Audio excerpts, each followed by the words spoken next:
термин резервиран за дневник на К1 телевизија носиме информација од регионот Македонија и светот. По настаните на денот се враќаме со вестите. Групацијата Кунико преку соопштение вели дека Фени Индустри има квалитетен инвеститор. Се одржа меѓувладината седница на Македонија и Бугарија, потпишани повеќе договори за соработка. Вработените кои бројат ситно до пензија во исчекување, ке имали поместување на старосната граница или не?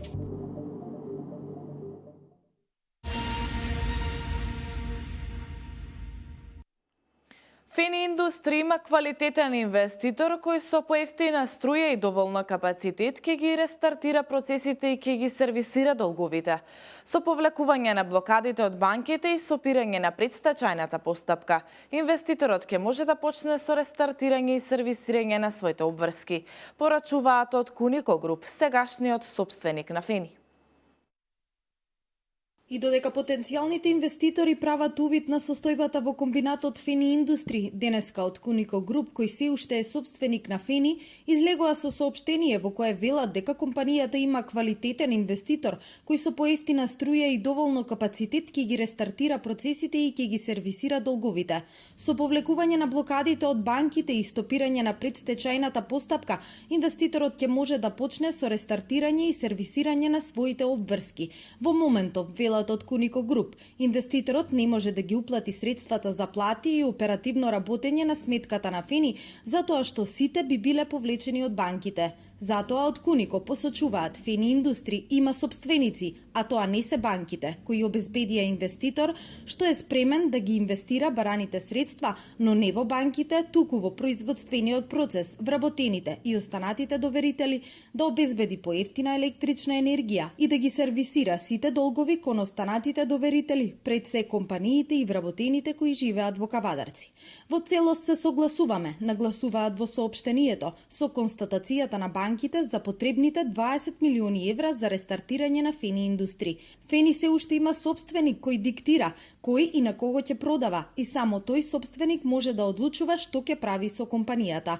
Фени Индустри нема никаква потреба од стечај, напротив, компанијата е доведена во состојба на намалена задолженост, констатирана од сите институции и финансиски показатели. Дури и сите лоши побарувања се избришани согласно законската регулатива во Република Македонија, се порачува во соопштението. Се прецизира дека банките не ги испочитувале договорите за репрограмирање на долговите. Самото покренување на блокадата на Фени Индустри во синхронизирана акција на трите банки за помалку од 24 часа наведува на нешто сосема друго и поинаква намера на банките, кои меѓу другото спаѓаат во групата на обезбедени доверители, заедно со уште една приватна компанија која е единствена обезбедена и која во моментов го држи под залог повратот на ДДВ од кој може да се исплатат и платите и дел од побарувањата. Се посочува во соопштението и се додава дека само во последните 2,5 години им имаат исплатено над 40 милиони евра кон банките.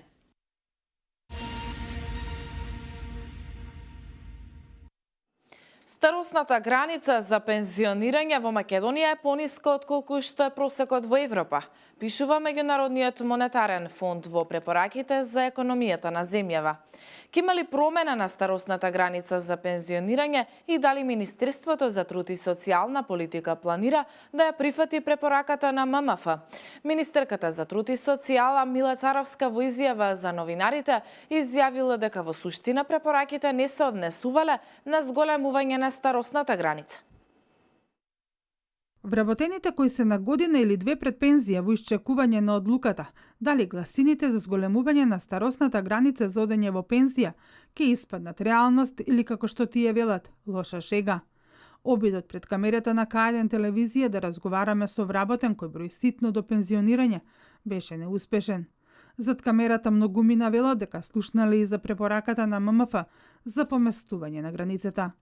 Во последното скенирање на економската состојба на Македонија, Меѓународниот монетарен фонд, како една од 5 препораки до новата влада, ја посочува и можноста од подигнување на старосната граница за пензионирање, која сега изнесува 62 години за жени и 2 години старост повеќе, односно 64 за мажи. Зголемувањето од ММФ го правдаат со фактот што во Македонија, во споредба со другите земји од регионот, вработените порано се пензионирале. Ки имали промена во старосната граница за пензионирање и дали Министерството за труд и социјална политика планира да ја прифати препораката на ММФ, министерката за труд и социјална политика Мила Царовска во изјава за новинарите вели дека во суштина препораките и не се однесувале на зголемување на старосната граница.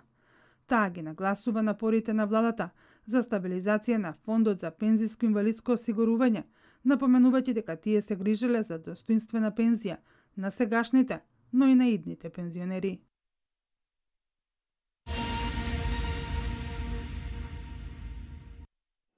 Караван за детство без пречки е насловен мини-филмскиот фестивал кој денеска беше реализиран во Кавадарци, во организација на УНИЦЕФ, а во партнерство со Скопје Филм Фестивал.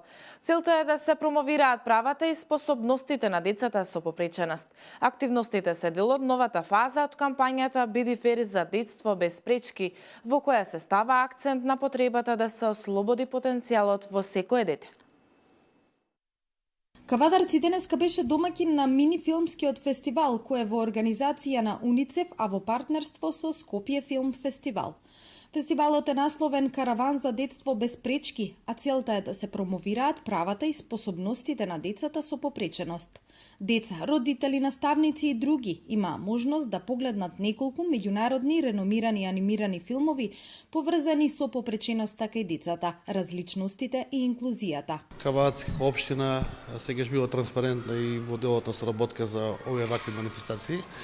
Нормално, оние деца со своја попреченост и развој морам да ги дадеме едно значење, да ги вклучиме во општеството, да имаме заеднички соживот и оно што значи заедничка дружба.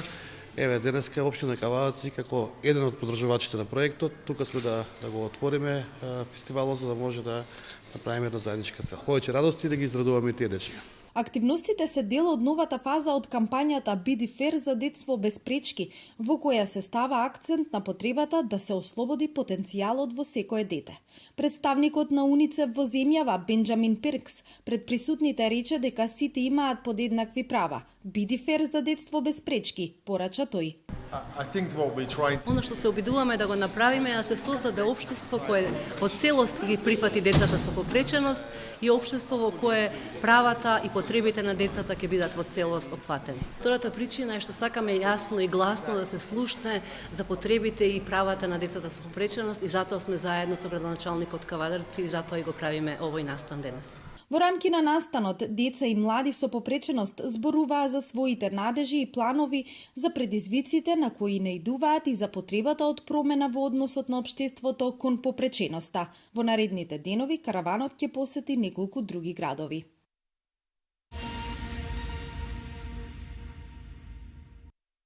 Министерството за образование и наука објави јавен повик за доделување на грантови за основните и средните училишта, кои ќе реализираат заеднички наставни и воннаставни ученички активности, кои придонесуваат за развој и напредување на меѓуетничката интеграција и толеранција, а кои можат да се реализираат самостојно во училиштето, во кое наставата се реализира на повеќе наставни јазици или во партнерство со друго училиште.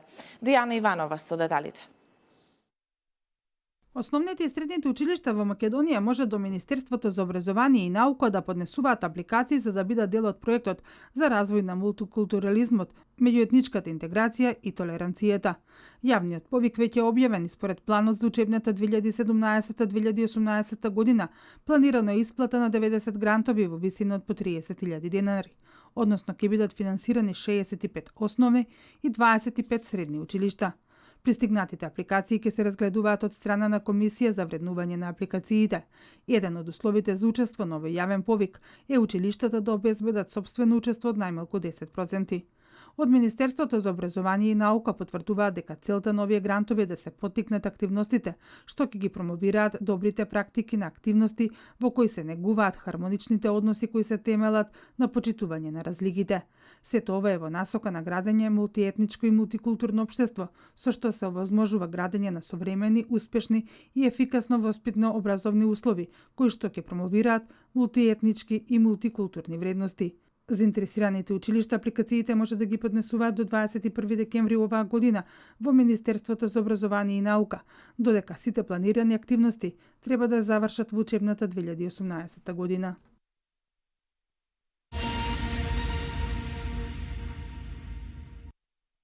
Со свечена академија вчера вечер средното училиште гимназија Кочарацин одбележаа 160 години од своето постоење. Во својот поздравен говор веде директорот Славчо Давидков напомена дека во текот на изминатите 160 години гимназиско образование во Велес во гимназијата своето образование го стекнали илјадници ученици. Многу од нив биле се и во иднина ќе бидат исклучително значајни за напредокот на нашата земја.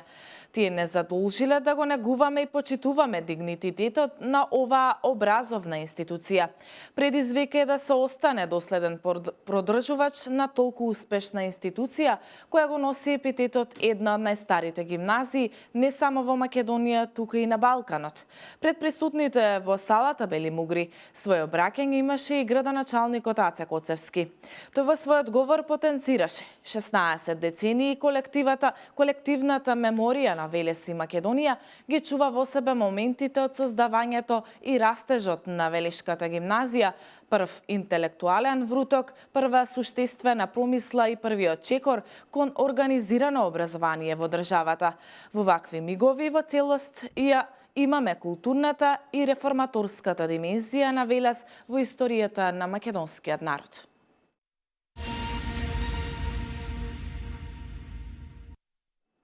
Македонските преработки од риба се најдоа на европскиот пазар во Грција по неодамна добиеното одобрение за извоз од Европската комисија. Во моментов само еден оператор ги исполнува условите, македонска компанија која се занимава со купување и прекупување риба од Грција и од Аргентина.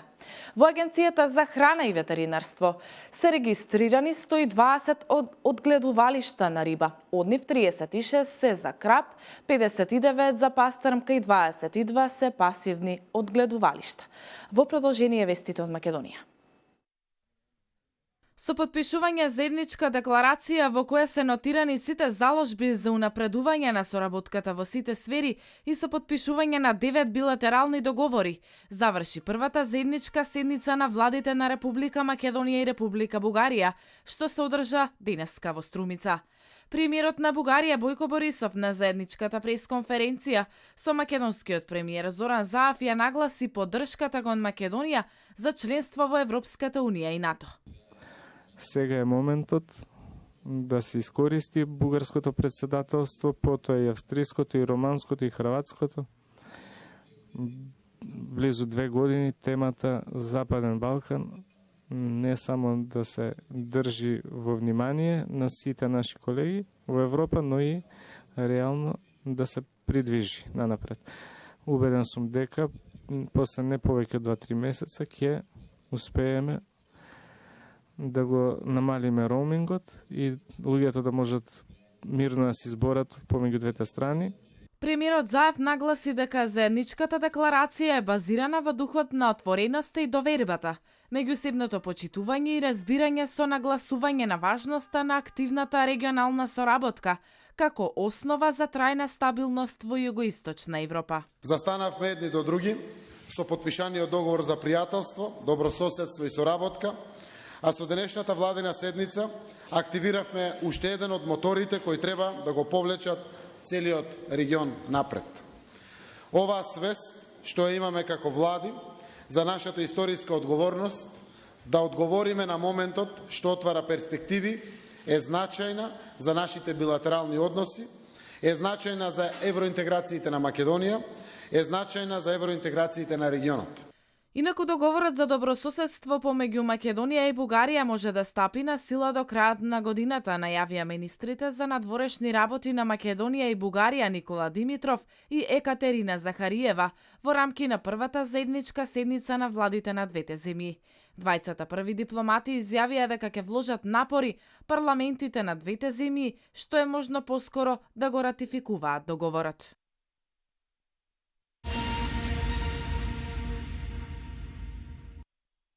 Премиерот Заев и министрите во владата Утре за прв пат по формирањето на новата влада ќе одговараат на прашања на претениците на 23-та седница на Собранието на Република Македонија. Седницата, според деловникот, се одржува секој последен четврток по месецот, но овој пат е поместена за петок, имајќи ја предвид денешната заедничка седница на владите на Република Македонија и на Бугарија во Струмица. За утре се закажани и продолженијата на 8-та седница, на која треба да се расправа за заменици на генералниот секретар, како и 12-та, на која се останати 2 закони на опозицијата.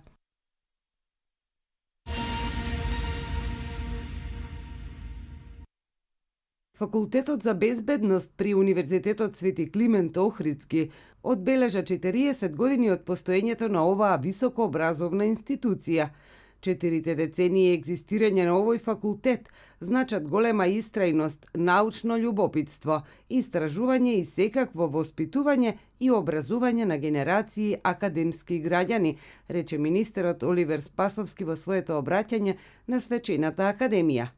Може би од аспект на временски фактор, 40 години постоење и работа е кус период, но јас сум длабоко уверен, а тоа го покажува и портфолиото на вашата институција, дека времето во овој случај е ирелевантен фактор во споредба со резултатите и значењето што овој факултет го има, рекол министерот Спасовски. Деканот на Факултетот за безбедност Никола Дујевски на министерот Спасовски му додели плакета 40 години за Министерството за внатрешни работи.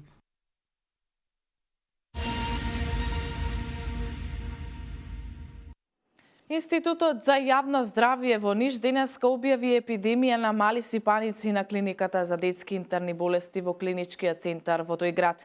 Превземени се сите мерки за сузбивање на епидемијата, предвидени со законот по предлог на Институтот за јавно здравје во Ниш, се вели во соопштението. Една од мерките е и забрана на посета на пациентите на клиниката. Општата здравствена состојба на заболените пациенти е добра, без компликации. Вестите од светот во продолжение. На еден ден пред заклетвата на председателот на Зимбабве, Емерсон Мнангагва, на поранешниот председател Роберт Мугабе му е доделен имунитет, со што е заштитен од судска постапка, а исто така му е обезбедена и сигурноста што е дел од договорот да отстапи од власта, изјавил за Reuters извор близок на преговорите. Опозицијата во Зимбабве соопштила дека сака следниот председател и поранешен подпредседател на државата да ги разгледа сите столбови на репресија кои што на Мугабе му помогнале 37 години да остане на власт. Опозицијата денеска го издаде и првото соопштение, откако Мугабе во вторникот поднесе оставка во кое што се наведува дека се препазливо оптимистични, дека новиот председател нема да го имитира корумпираниот, распаднат и неспособен режим на Мугабе.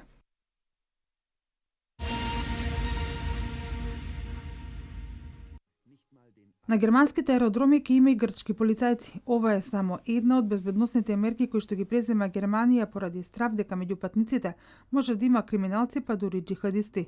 Токму затоа Атина испраќа полицајци кои ќе бидат распоредени на аеродромските контроли. Досегашните контроли покажале дека од 33.000 лица кои од Грција пристигнале во Германија, повеќе од 1.000 биле со невидливи документи. Во статијата објавена во весникот Катимерини се наведува дека грчката полиција ќе им помага на своите германски колеги во контролата само на патници кои што пристигнуваат од Грција во Германија.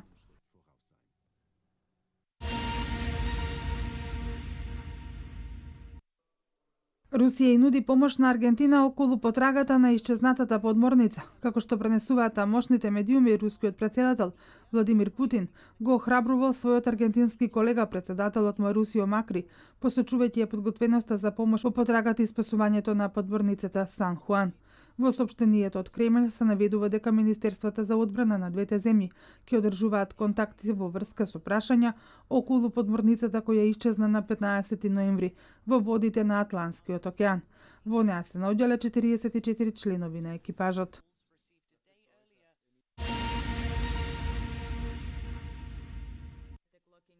За 5 години по улиците на Сингапур ќе се движат автобуси без возачи. Усовршувањето на технологијата на автобуси без возачи има за цел подобрување на мобилноста. Првичните планови биле ваквите автобуси да се појават во 3 населби, односно на улици каде што сообраќајот не бил толку густ. Властите сметаат дека на овој начин земјата ќе се справи со недостиг на работна сила, но и со просторно ограничување. Самоуправувачките возила се очекува посебно да бидат корисни за постарата популација, за семејствата со мали деца, но и за изнемоштените лица. Во 2022 година Сингапур очекува да стане лидер на полето на автономните технологии. Технологијата на самоуправувачки возила во моментот во Сингапур ја тестирале најмалку 10 компании.